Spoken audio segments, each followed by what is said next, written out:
বাংলাদেশের কথিত ইসলামী সন্ত্রাসবাদ বা জঙ্গিবাদকে ঘিরে বিশ্বের নানান প্রান্তে এখন নানানভাবে আলোচনা হচ্ছে।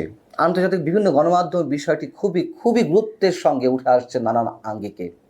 গত 2 দিন আগেও যুক্তরাষ্ট্রের জাতীয় গোয়েন্দা সংস্থার প্রধান তুলসী গ্যাবার্ড যে মন্তব্য করলেন, সেটিকে নিয়ে রীতিমতো বাংলাদেশের মধ্যে তোলপাড় চলছে। সরকারের মধ্যে নানান ধরনের ক্রিয়া প্রতিক্রিয়া আমরা লক্ষ্য করতে পারছি।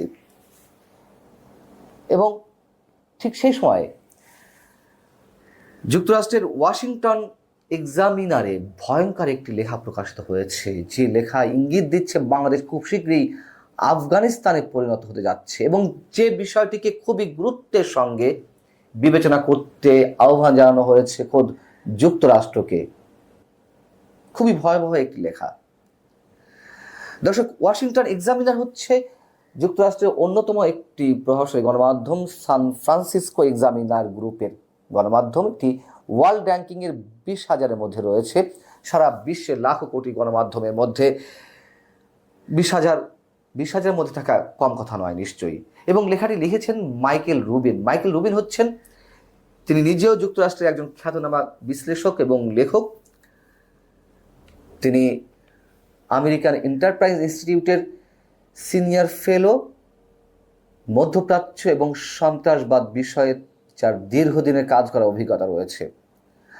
আমেরিকান এন্টারপ্রাইজ ইনস্টিটিউট সম্পর্কে বলতে গেলে বলতে হয় যে এটি অনেক প্রাচীন একটি সংস্থা। 1938 সালে এটি প্রতিষ্ঠিত হয়। এটি বিভিন্ন রাষ্ট্রের সরকার, অর্থনীতি, রাজনীতি এবং সমাজ কল্যাণ নিয়ে গবেষণা করে। একটি অলাভজনক প্রতিষ্ঠান। সেই প্রতিষ্ঠানে সিনিয়র ফেলো মাইকেল রুবিন। আমি লেখাটির গুরুত্ব বোঝাতে গিয়ে লেখক এবং বিভিন্ন প্রতিষ্ঠান, সংশ্লিষ্ট বিভিন্ন প্রতিষ্ঠান সম্পর্কে বললাম।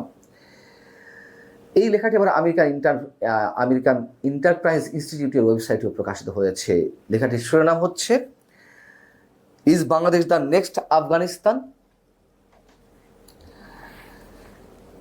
এই লেখাতে আফগানিস্তান প্রসঙ্গে এমনভাবে আনা হয়েছে যার শুরুতে বলা হচ্ছে যে 2001 সালে ওসামা বিন লাদেনের যে সন্ত্রাসী নেটওয়ার্ক, সেই সন্ত্রাসী নেটওয়ার্কের যে কার্যক্রম, কার্যবিধি, এগুলো বুঝতে আমেরিকা ব্যর্থ হয়েছিল, যার কারণে টুইন টাওয়ারে হামলার মতন বিষয়ে শিকার হতে হয়েছিল যুক্তরাষ্ট্রকে পে করতে হয়েছিল।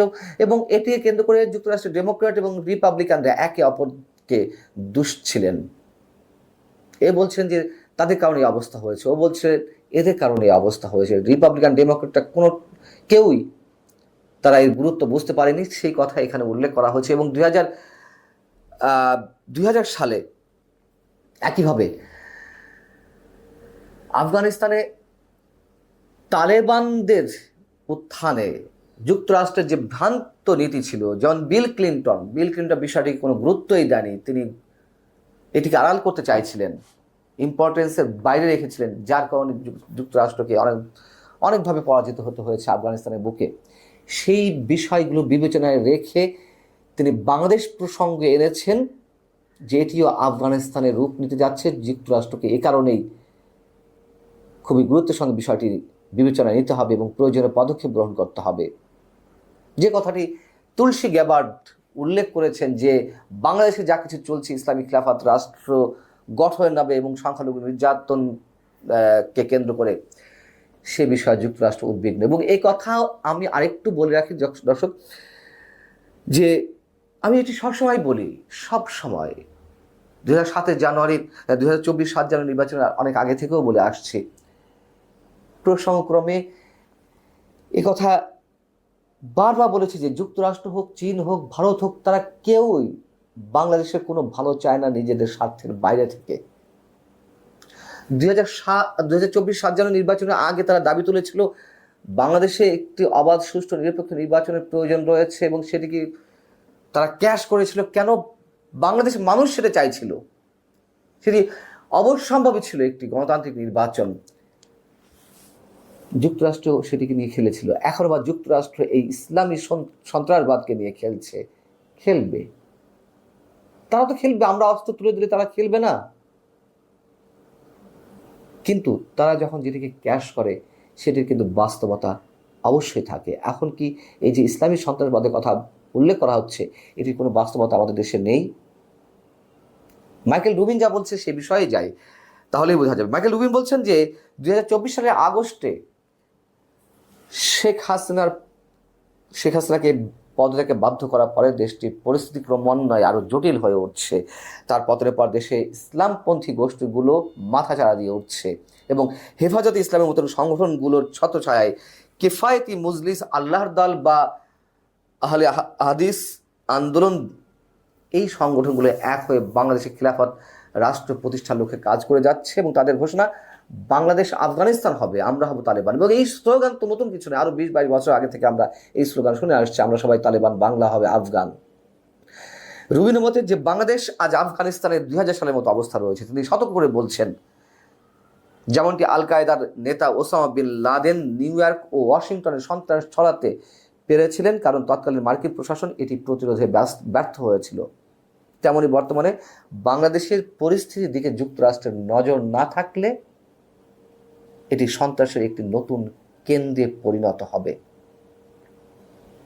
তিনি বেশ কয়েকটি কারণ দেখিয়েছেন, ভৌগোলিক বা প্রাসঙ্গিক কিছু বিষয় নিয়ে এসেছেন। তিনি বলছেন যে বাংলাদেশকে আফগানিস্তানের চেয়ে বেশি বিপজ্জনক বলে মনে হয় দুটি কারণে। একটি হচ্ছে বাংলাদেশ বিশ্বের সবচেয়ে ঘনবসতিপূর্ণ দেশগুলোর একটি, যেখানে শহরে বস্তি থেকে সন্ত্রাসীদের বিতাড়িত করা পাহাড়ি গুহার চেয়ে কঠিন।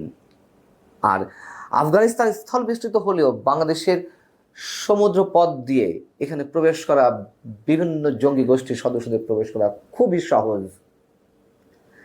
এবং ডক্টর মোহাম্মদ ইউনূস প্রসঙ্গে এখানে বলা হচ্ছে যে 84 বছর বয়সে তাকে অন্তর্বর্তী সরকারের প্রধান হিসেবে নিয়োগ দেওয়া হয়েছে ঠিকই, কিন্তু তিনি রাজনৈতিক বিরোধের কারণে, অর্থাৎ আওয়ামী লীগের সাথে তার যে বিরোধটি ছিল সেই বিরোধটি এখানে তুলে ধরা হয়েছে। সেই কারণে তিনি অন্ধ হয়ে গেছেন, অথবা তিনি তার অহংকার, তার যে বিশ্বে একটি খ্যাতি রয়েছে সেটি তার অহংকার, এবং সেই অহংকার তাকে প্রভাবিত করছে, যার কারণে তিনি এখন একটি ইসলামপন্থী বা সন্ত্রাস সমর্থক সরকারের জন্য আড়াল হয়ে উঠেছেন।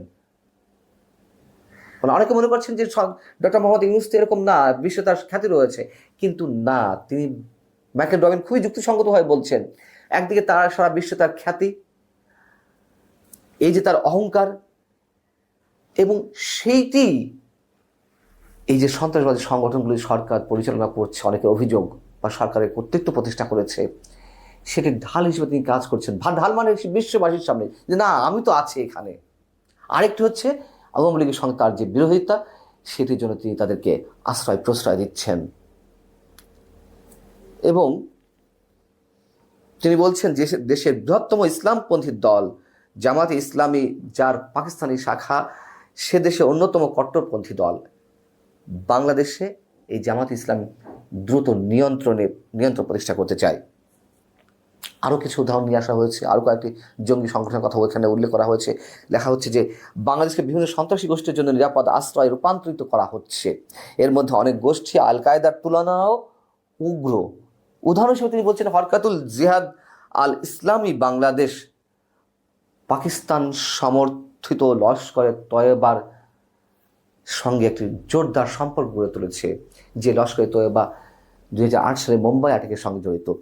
আরও বেশ কিছু বিষয় এখানে তিনি নিয়ে এসেছেন। এবং রুবিন সতর্ক করে বলছেন, মাইকেল রুবিন বলছেন যে বাংলাদেশের এই দ্রুত অবনতি যুক্তরাষ্ট্রের সাবেক প্রেসিডেন্ট জো বাইডেন কিংবা বর্তমান প্রেসিডেন্ট ডোনাল্ড ট্রাম্প তিনি হয়তো উপেক্ষা করছেন, যা ইতিহাসের পুনরাবৃত্তির ইঙ্গিত দেয়।